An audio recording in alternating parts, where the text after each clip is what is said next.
ಇವತ್ತು ಸಂಜೆ ಶಿಕ್ಷಣ ಮಂತ್ರಿ ಮಧು ಬಂಗಾರಪ್ಪ ಇವರಿಂದ ಒಂದು ಅಧಿಸೂಚನೆಯನ್ನು ಹೊರಡಿಸಿದ್ದಾರೆ.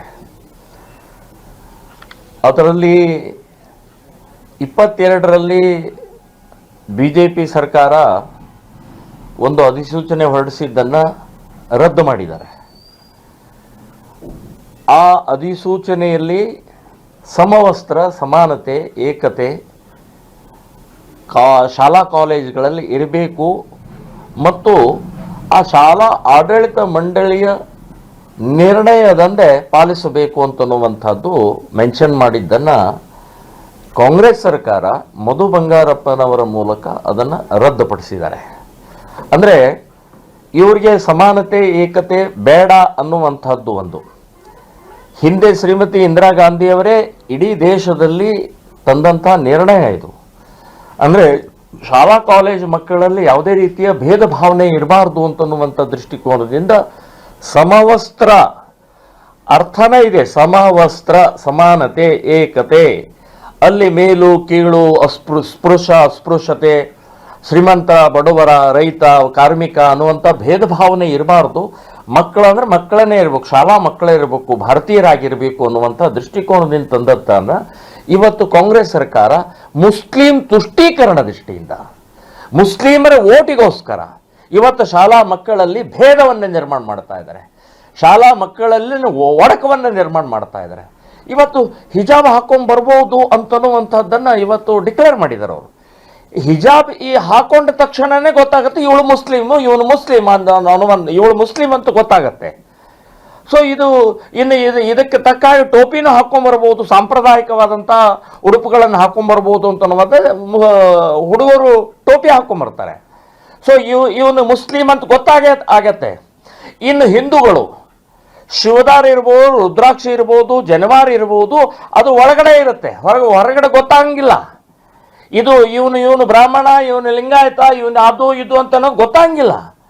ಸೊ ಒಳಗಡೆ ಇರುವಂಥದ್ದು ನೀವ್ಯಾರು ಹೇಳಿದ್ರಿ? ಅದನ್ನು ಧರಿಸ್ಬೋದು ಅಂತನ್ನುವಂಥದ್ದು ನೀವೇನು ಆರ್ಡರ್ ಮಾಡೋದು? ಅದು ಅವರ ಸಂಪ್ರದಾಯ.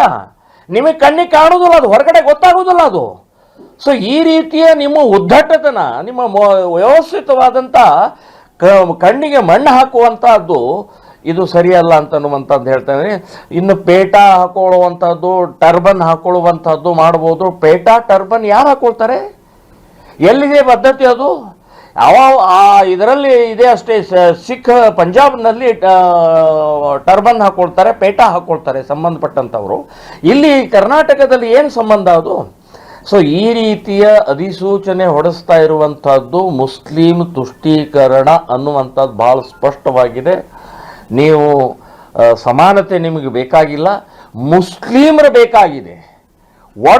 ಒಡಕವನ್ನು ನಿರ್ಮಾಣ ಮಾಡುವಂಥ ಪ್ರಕ್ರಿಯೆ ಬೇಕಾಗಿದೆ ಅಂತನ್ನುವಂಥದ್ದು ಸ್ಪಷ್ಟವಾಗಿ ಕಾಣಿಸುತ್ತೆ.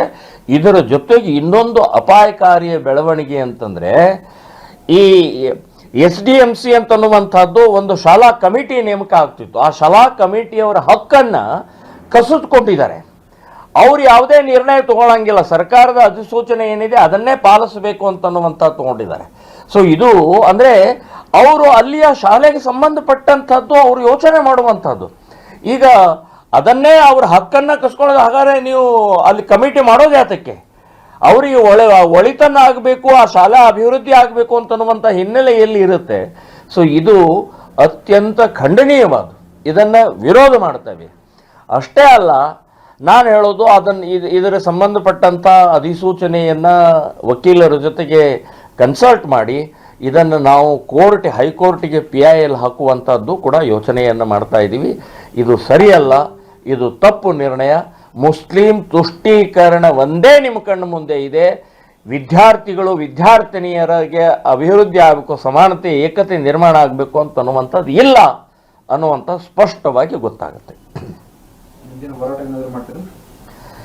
ಈಗ ಇವತ್ತು ನಮಗೆ ಅಧಿಸೂಚನೆ ಸಿಕ್ಕಿದೆ. ನಾಳೆನೇ ಇಡೀ ರಾಜ್ಯಾದ್ಯಂತ ಈ ಅಧಿಸೂಚನೆಯನ್ನು ಹರಿದು ಹಾಕಿ ಧಿಕ್ಕಾರ ಹೇಳಿ ನಾವು ಕೋರ್ಟಿಗೆ ಹೋಗುವಂಥದ್ದನ್ನು ನಿರ್ಣಯವನ್ನು ತಗೊಳ್ತೀವಿ.